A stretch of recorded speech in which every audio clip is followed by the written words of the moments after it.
Na preventívne prehliadky nás väčšinou upozorňujú obvodní lekári či zubári. No netreba zabúdať ani na zrak. Problémy s očami často podceňujeme a k odborníkovi prichádzame až vtedy, keď už cítime výrazný diskomfort. Aj preto si dnes povieme, kedy je potrebné navštíviť očného lekára a s čím nám vie pomôcť optometrista. Na túto tému sa porozprávame s optometristkou Líviou Šidlovou, ktorá je našou hostkou. Dobré ráno, vitajte. Tak keď človek začne pociťovať problémy so zrakom, väčšinou zamierí hneď k očnému lekárovi. No s čím všetkým nám vie pomôcť práve optometrista? Tak sú také rôzne situácie, ktoré treba rozlišovať. Samozrejme, optometrista nám vie pomôcť s rôznymi problémami. Sú to napríklad problémy, keď sa objaví zhoršené videnie do diaľky pri šoférovaní alebo pri práci na blízko a počítači, rozmazané videnie, bolesti hlavy alebo nejaké pocity suchého oka. S týmto vie určite pomôcť optometrista. Pokiaľ sa objavia problémy typu veľmi výrazná bolesť oka, nejaké náhle zhoršenie zraku, napríklad v priebehu pár dní, alebo sa jedná o úraz, opuch či výtok z oka, tak v takomto prípade určite treba navštíviť oftalmológa. Ako spolupracuje optometrista s oftalmologom? Sú tieto dve profesie nejako prepojené? Sú prepojené. Ja by som povedala, že už tak na západe to celkom bežne funguje. Vedia sa krásne doplniť tieto profesie. Samozrejme, očný lekár, on lieči, diagnostikuje ochorenia, predpisuje nejaké lieky, nastavuje liečbu, operuje. Optometrista, ten zase vyšetruje predný segment oka, teda to znamená, že sa venuje hlavne predpisu okuliarov alebo kontaktných šošoviek.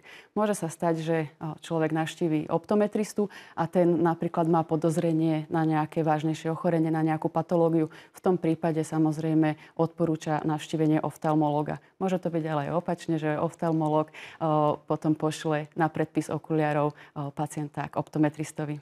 Dokáže už samotné meranie u optometristu odhaliť aj vážnejší zrakový problém, napríklad syndrom suchého oka? Určite áno. Optometrista tým, že sa venuje prednému segmentu oka a vyšetruje teda, predpisuje dioptrie, tak samozrejme môže odhaliť rôzne problémy, či už je to napríklad začínajúci šedý zákal, podozrenie na nejaký vysoký očný tlak, teda glaukom, alebo napríklad keratokonus, čo je také neprirodzené zakrivenie rohovky, ktoré môže spôsobiť teda veľké problémy. Tak všetky tieto záležitosti môže optometrista odhaliť, nesmie však diagnostikovať. Teda to znamená, že pokiaľ sa mu niečo nezdá, musí odoslať potom pacienta práve k očnému lekárovi. Môže optometrista predpísať aj nejakú liečbu alebo pomocky? Ľudovo povedané, optometrista predpisuje okuliare. Teda to znamená, že stanovuje naozaj tie dioptrie, správnu korekciu a spraví predpis okuliarov alebo napríklad kontaktných šošoviek. Teda to znamená, že predpísať nejakú konkrétnu liečbu alebo nejaké lieky nemôže. Poďme teraz si povedať trošku bližšie, ako prebieha samotné vyšetrenie alebo meranie zraku u optometristu a ako zvyčajne dlho trvá toto vyšetrenie. Tak vyšetrenie u optometristu štandardne trvá takých 30 minút. Začína sa tak, že samozrejme treba spraviť nejakú anamnézu, zistiť celkový stav zraku alebo zdravotný stav toho vyšetrovaného.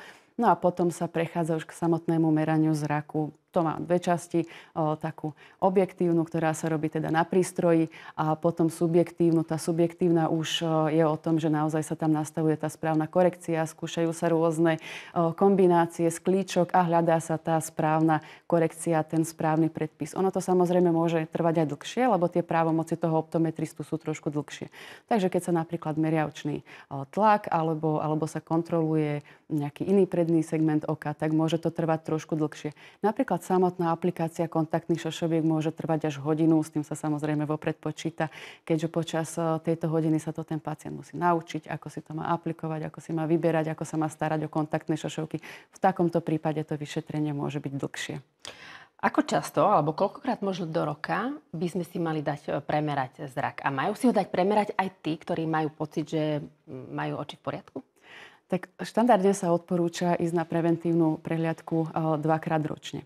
K optometristovi je možno, že trošku jednoduchšie zájsť, takže podľa mňa je úplne v poriadku, keď si človek nechá zrak skontrolovať napríklad aj každý rok. Lebo ako ste povedali, ono nemusí to byť úplne také zjavné, že došlo k nejakému zhoršeniu, lebo to zhoršenie môže byť také postupné, že si ho v prvom momente ani nevšimneme.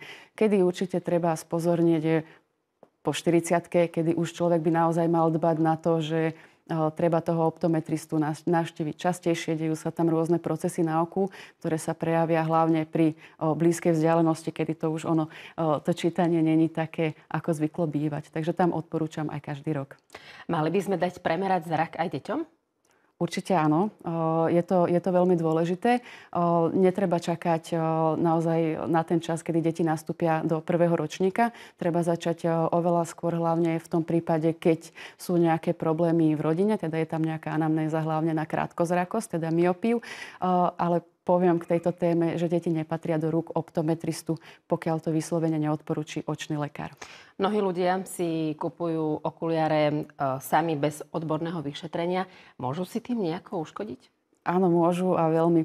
Pri takýchto okuliároch, ktoré sú už teda hotové, je dôležité si uvedomiť, že v prvom rade nie sú vyrobené z certifikovaných plastov. Teda to znamená, že sú spravené z nejakých obyčajných odliadkov plastových, ktoré môžu naozaj prinášať rôzny diskomfort, môžu dokonca spôsobovať bolesti hlavy, závrate. Čo je veľmi časté pri takejto samodiagnostike je to, že ľudia majú tendenciu vybrať si silnejšie dioptrie, ako by potrebovali, lebo sa im to zdá, že to je zrazu také všetko väčšie, lepšie čitateľné. Takže to je veľké riziko, že v podstate určia si dioptrie, ktoré pre nich nie sú vhodné. Takéto okuliare určite nie sú vhodné na dlhodobé nosenie. Na záver si ešte ujasníme pojem optik. Ten má aké právomoci? Tak očný optik, ten úzko spolupracuje potom v očnej optike práve s optometristom a je to taký pracovník, ktorý je viacej technický. On sa zameriava práve na výber okuliarových rámov, správnych šošoviek. On ich potom aj osádza do okuliarového rámu. Teda to znamená, že za ním ide to celkové zhotovenie už tej konečnej korekčnej pomôcky. Hovorí optometristka Lívia Šidlová. Ďakujeme veľmi pekne za rozhovor, za váš čas a želám vám príjemný deň. Ďakujem krásne. Pekný deň.